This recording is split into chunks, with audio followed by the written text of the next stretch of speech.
Oi, turminha do quarto ano, vamos para a nossa aula de hoje. Hoje, segunda-feira, né? Vamos para a nossa aula de ciências. Peguem um livro de vocês. Eu espero que vocês tenham tido um bom final de semana, certo?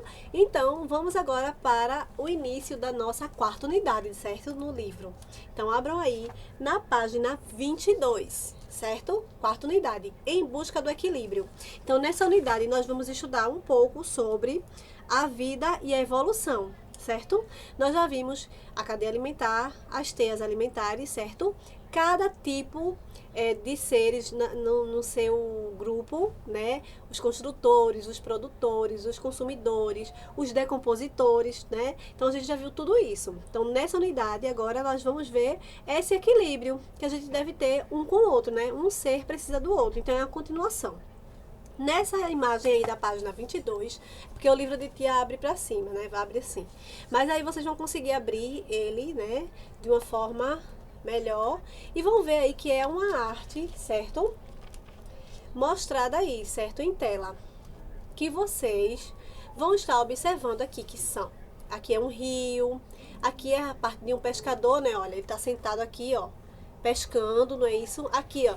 Tem árvores ao redor, casas que foram construídas, né? Casarios ali construídos, certo? E aí tem na página 23 os primeiros passos que a gente vai responder aí de acordo com o que está aqui nessa tela. Aí temos aí que relações alimentares podem ocorrer entre os seres vivos dessa imagem. Então, qual é a relação que a gente pode observar aí? Temos aqui, ó, a natureza, né, o meio ambiente natural, a transformação que o homem, né, adaptou, certo?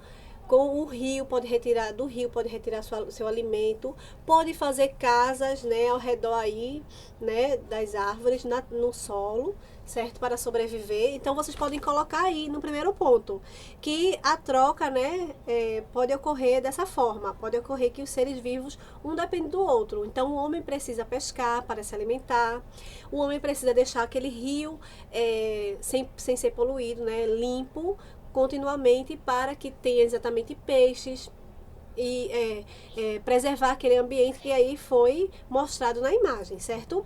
No segundo ponto, tem dizendo aí, ó, em sua opinião, as atividades humanas podem afetar o equilíbrio de um ambiente, sim ou não? Sim, pode sim. E como?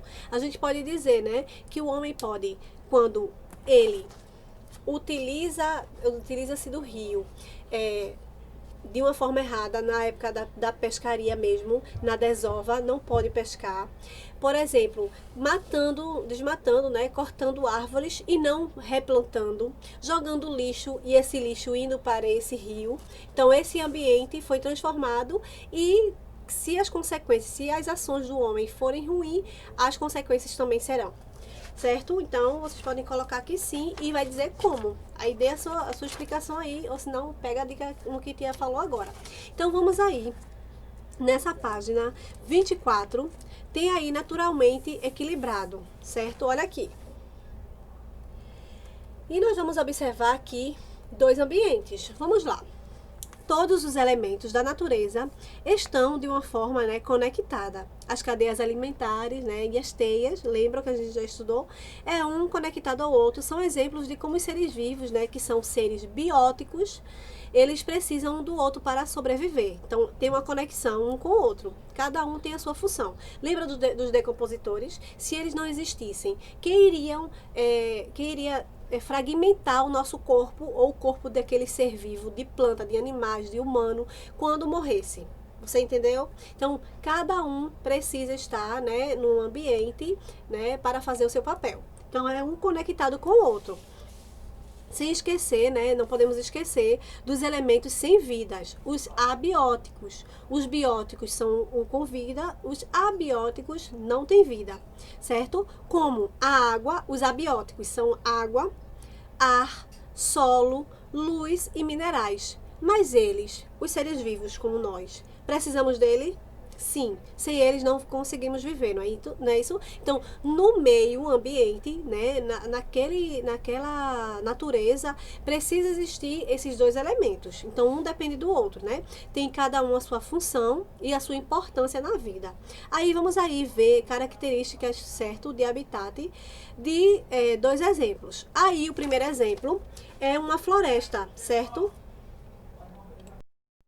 Como o Tia estava falando, a gente estava, né, falando sobre a floresta, não é isso? A primeira imagem representa a floresta, certo? Na qual podem ser encontrados onça-pintada, macacos, pássaros, sapos e plantas diversas. Então é bem diversificado, né? Nessa paisagem. Deixa só a Tia beber aqui. Voltei, bebi água, gente. Bebam água aí, viu? Vamos lá. Aí, abaixo do nosso livro, na página 24, temos aqui a imagem de um deserto, certo? Acima a floresta, abaixo o deserto. Também temos uma diversidade de animais aí, vamos ver. Um exemplo de deserto, e a vegetação ela é rasteira, né? Bem quase nada. Olha a imagem. Já é diferente da floresta, né? Quase nada, bem rasteirinha, né?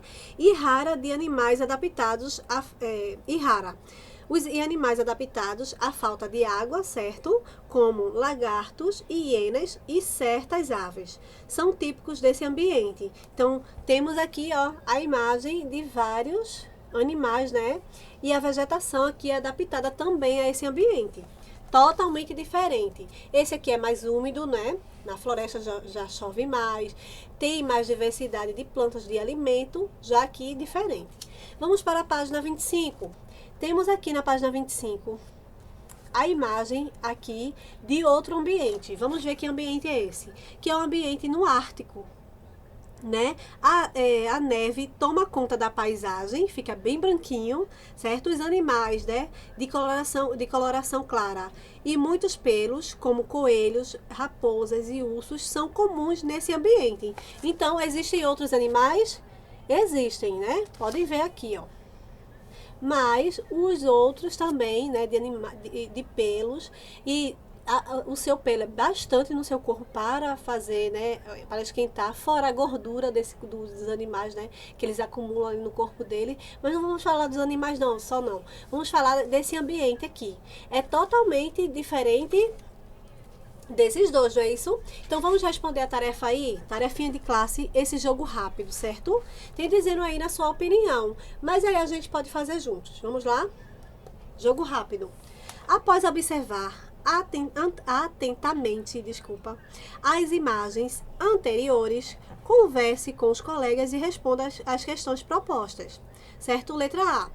Em sua opinião, os seres vivos representados apresentam alguma diferenciação especial em virtude do ambiente em que vivem? Sim ou não? Tá fácil, né? Sim. Mostra que existe diversidade. Então, escrevam aí, sim. Ponto. Aí, os seres vivos de ambiente desértico estão adaptados à escassez de água e à oscilação de temperatura. Então, fica muito quente, né? Durante o dia é muito quente e durante a noite é muito frio. Ponto. Os seres vivos de ambiente polar, por sua vez, são adaptados a temperaturas sempre baixas. Muito gelado, né? Geralmente, pouco alimento e quase nenhuma vegetação. Então, esses animais são adaptados a isso, né? E a frieza extrema e a luminosidade. Ponto. E, né, a floresta já tem a abundância, né, em vegetação, frutos, né, e onde se preservar, se abrigar, ok? Já pausaram aí, fizeram tudo direitinho? Ótimo. Então, gente, como eu estava falando, que esses três ambientes, né, cada um tem uma forma. Esses animais aqui iriam conseguir, né, ficar no ambiente do outro, a gente vai ver agora, Vamos lá, na letra B.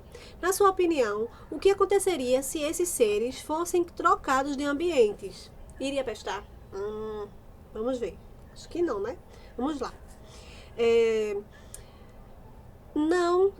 Eles não poderiam se adaptar às novas condições de temperatura e umidade, vírgula, em virtude de características físicas como gordura, vírgula, pelos, vírgula, etc. Ponto. Ou até falta de alimento. Eles também podem considerar a possibilidade de boa adaptação, né? Ou a falta de predadores. Certo? Então, imagina aí. O urso polar, eles poderiam se adaptar, por exemplo, na floresta ou no deserto. Vamos botar na floresta, né? A floresta ela é mais úmida, certo? A temperatura do corpo dele, né? Ele poderia não conseguir se adaptar na temperatura, mas ele ia conseguir também comer ali. Só que ele ia ter que se adaptar, como caçar e tudo mais, porque ele foi criado para viver num local ártico, frio, não é isso? Já se a gente fosse colocar esses animais que vivem na floresta, né, como macacos, onça-pintadas, pássaros, sapos e diversos aí que está mostrando aí, nesses locais, num local do deserto, que não tem quase nenhuma vegetação. A vegetação é bem baixinha, certo? Quente de dia e muito frio à noite. Então, geralmente, até o corpo desses animais é adaptado à gordura. Por exemplo, um animal que mora num lugar frio, onde tem pouca vegetação, pouca alimentação, ele precisa acumular gordura por bastante tempo, certo? No seu corpo. Por isso que ele se mantém vivo por ali, por aquele ambiente, né? Já nesse local aqui, ó, eles estão adaptados a caçar de maneira rápida, né? Precisa, para conseguir o seu alimento também. E esses aqui já tem uma apropriação, né, um ambiente mais propício para se viver. Também tem os seus perigos, porque como a mata, né, as árvores são grandes, então fica mais fácil para os predadores se esconderem e até as suas presas, né? Então, a nossa aula foi até a página 25, certo? A aula de hoje, bem rapidinho, bem facinho para vocês. Próxima aula a gente retorna com ética, tá? E retornamos com a continuação sobre as ações, né, humanas, sobre transformações do dia a dia, continuando no nosso livro, ok? Espero que vocês tenham gostado da nossa aula de hoje. Cheiro, meus amores. Tchau. Até a próxima aula.